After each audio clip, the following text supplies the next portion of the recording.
cuando ve con impotencia las divisiones entre tribus, en contraste con la voracidad de los intereses, el tipo se muere de la pereza, llega a Inglaterra, coge una moto y se va a toda velocidad y se mata. Siempre ese accidente queda ahí como entre la pereza y el suicidio, porque este personaje sintió en carne propia lo que sería el origen de la mayoría de los conflictos en esta región, la traición. Entonces, esta traición que se va a producir con una doble agenda debajo de la mesa va a generar todos los problemas de la región, porque es que alrededor del Imperio Turco Otomano hay una cantidad de intereses que se están moviendo por todas partes. Los ingleses en la Primera Guerra Mundial, ahorita vamos a ver cómo es que se llega ahí, pero los ingleses en la Primera Guerra Mundial le habían prometido a la comunidad judía que en la tierra llamada Palestina existiría el futuro Estado de Israel. Pues vamos a ver cómo es que se llega a esa decisión, que es la decisión Balfour. Y para la disolución del Imperio Turco Otomano, los ingleses le prometen a los árabes, con los que se hicieron los tratados secretos por debajo de la mesa, que en la tierra llamada Palestina existiría un Estado árabe. Ahí hay una doble promesa que no se puede cumplir al tiempo, porque le están prometiendo la misma tierra a dos pueblos. De otro lado, le están prometiendo a los kurdos que va a existir el Estado del Kurdistán, y al mismo tiempo están pactando con Siria, con Turquía, con Irán, la creación de esas fronteras. Entonces ahí hay otra doble promesa que no se puede cumplir. Entonces están haciendo promesas a diestra y siniestra, y en el momento en que la gente vaya a pedir las promesas cumplidas, pues no se pueden, uno de los dos va a quedar por fuera, porque las dos promesas no se pueden cumplir al tiempo. Entonces, mientras tanto, aquí hay tres niveles: lo que están pensando los árabes, lo que están pensando los ingleses y los franceses, y lo que les está pasando a los turcos en el momento en que el imperio se les cae. Los turcos tienen una cantidad de poblaciones que no son turcas al interior de la península.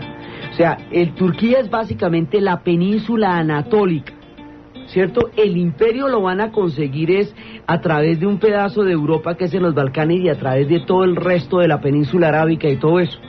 Los turcos no son árabes, son turcos. No tienen nada que ver con los árabes, sino el hecho de que los han dominado durante mucho tiempo. Entonces, dentro de la península anatólica hay un poco de pueblos, incluidos los kurdos y los armenios. Entonces, los armenios son cristianos, totalmente rodeados de un mundo musulmán, porque al otro lado del Cáucaso pues empiezan los países que ya llevan a Centro Asia, que también son musulmanes. Todo el mundo ahí es musulmán, menos los armenios.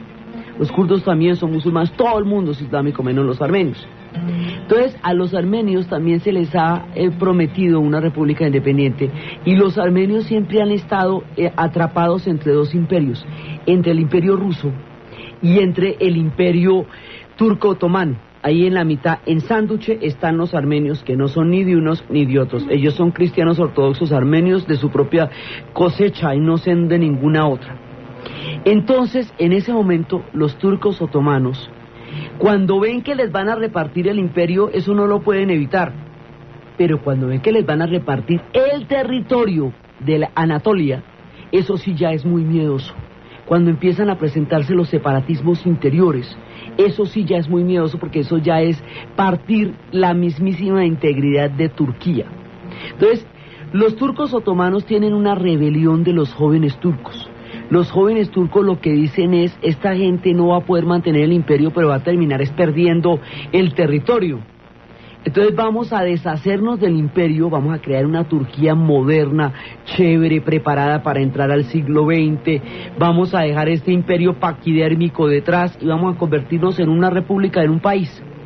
El que dirige ese proyecto se va a llamar Mustafa Kemal Pasha, conocido como Atatürk, el padre de los turcos. ¿Sí? Por un lado, esos son los hijos de los dirigentes. Por el otro lado, la rebelión de los pueblos árabes dirigida por Lawrence debilita totalmente al Imperio Otomano, porque lo pone a pelear por todo el Medio Oriente para sofocar esas rebeliones. Y por el otro lado, por la dinámica de la geopolítica del momento, terminan metidos en la Primera Guerra Mundial, paradójicamente del mismo lado de los austríacos, de los austrohúngaros, que fueron sus enemigos acérrimos durante 600 años, por el sistema de alianzas y por todas las cosas. Entonces ellos están defendiendo su imperio, están defendiendo lo suyo. Entonces hay un momento en que la Primera Guerra Mundial se va a terminar convirtiendo en una guerra de potencias contra imperios, por el reparto de esos territorios. Entonces los imperios son el imperio austrohúngaro y el imperio turco-otomano, y los austrohúngaros tienen Alemania de aliados, y las potencias son Inglaterra y Francia y Rusia.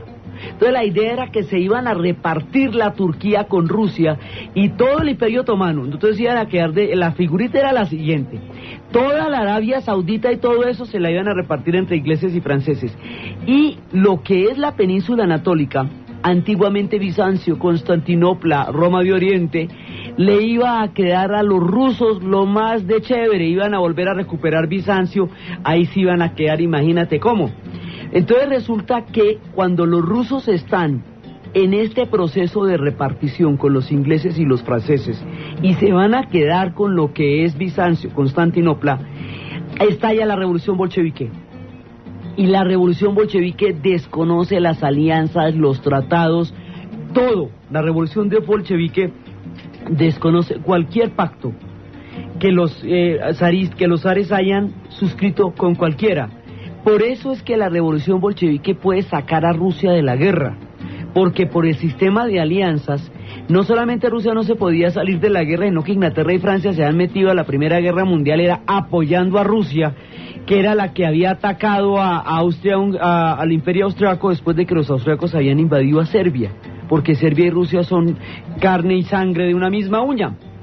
Entonces resulta que los bolcheviques hacen su revolución, denuncian los tratados secretos, y por eso sabemos que se hicieron, denuncian los tratados secretos, y entonces dicen: mire, aquí esta gente ya comprometió todo esto antes de que terminen los procesos de independencia, esto ya está vendido, este lotecito. Entonces, por eso, toda esa parte de la toma de los rusos hacia lo que era el antiguo Bizancio, que sería ahora mismo el territorio de Turquía, no va a suceder. Entonces los turcos se ven enfrentados a una serie de peligros, no solamente de la disolución del imperio, sino se ven afectados a los peligros de la disolución del territorio mismo. Entonces, ¿cómo se lo van a repartir? Entonces, ellos están en este peligro inminente, y en ese momento estallan los movimientos separatistas de Armenia y de los kurdos, que están tratando de formar el Kurdistán. Los turcos, para impedir la independencia de los kurdos y para impedir la independencia de los armenios, van a masacrar 1 millón de armenios. Esto, como va a suceder durante la Primera Guerra Mundial, y el mundo está ocupado desangrándose en trincheras, nadie se va a dar cuenta de esto. Pero la crueldad con que mataron 1 millón de armenios, con que los metieron en trenes, con que los metieron en todas partes para que se ahogaran, como después harían en el Holocausto, eso fue un holocausto, fue una de las grandes matanzas del siglo XX, ocultas bajo la tragedia de la Primera Guerra Mundial. Está el sacrificio miserable en condiciones terribles de crueldad y de indolencia de 1 millón de armenios. Y los armenios odian cada día de su vida a los turcos por el asesinato de 1 millón de personas a comienzos del siglo XX, pero como no hay miniseries, la cultura no la registra, pero los mataron, realmente los mataron. Entonces los armenios van a estar en pie de lucha siempre contra los turcos. Y por el otro lado, a los kurdos también los van a masacrar, muchas veces, no de una manera, digamos, tan sistemática como acabaron con los armenios, pero sí les van a pegar una quebrada muy seria. Entonces, de poco tiempo después, cuando ya se están repartiendo el imperio turco otomano, quieren saber cuáles son los límites del imperio turco. Están sentadas las compañías petroleras a la mesa, y cada cual se va a repartir el botín del petróleo del Medio Oriente. Entonces hacen la pregunta: ¿cuáles son los límites del imperio turco otomano? Y un armenio él, heredero de semejante odio de la masacre del 1 millón de armenios, de armenios, saca su lápiz rojo y traza lo que va a ser los límites del imperio turco otomano y lo entrega a los chacales para que lo devoren, encantado de la vida. El hombre se llama Kalkus Gulbenkian y dice: de lo que saquen de ahí me dan el 5%. Y esa es una de las fortunas más legendarias del siglo XX, y al hombre lo conocerían como el hombre del 5%.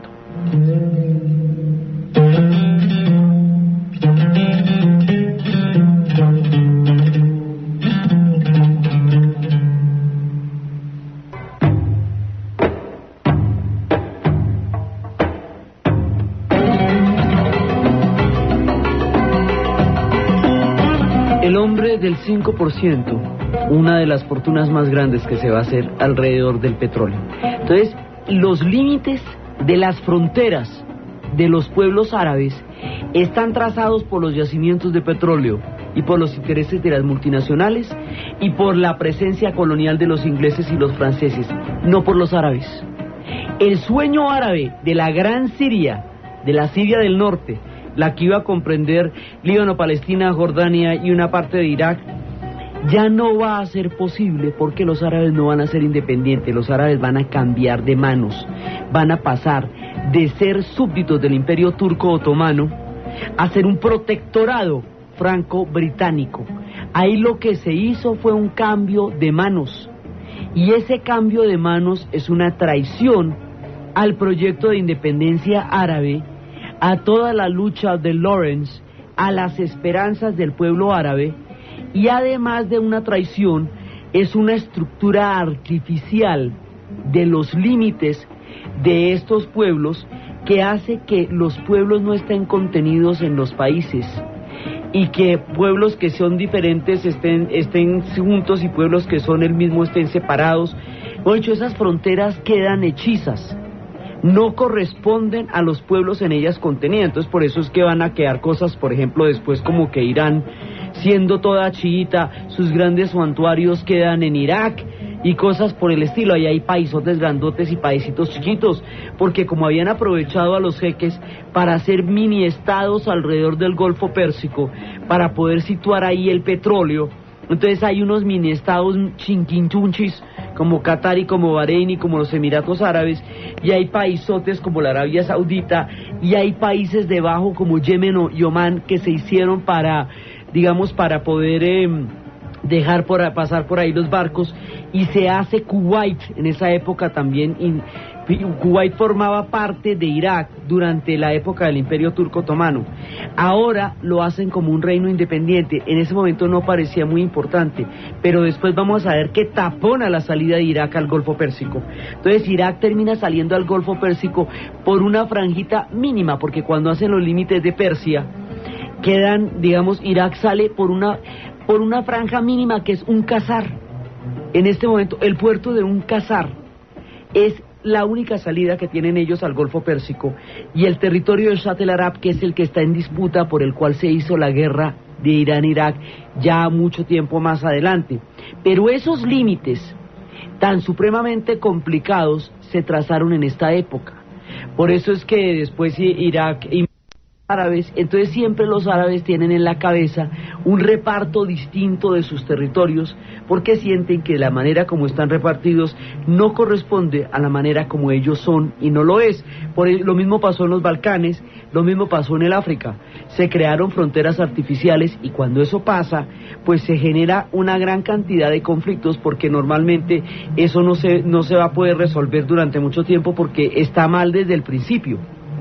Entonces esta gente arrancó de una vez vendida. La rebelión árabe la vendieron sus propios jeques, la vendieron sus propios dirigentes reyes, a cambio de todas las armas y todo el apoyo de los británicos. Y esa venta de su sueño de independencia a manos de sus dirigentes y de la voracidad de los ingleses y los franceses es la que va a generar como reacción hacia los años 50 el panarabismo como un proyecto nacionalista que va a querer entonces desarrollar todo su territorio, recomponer los límites de la nación con una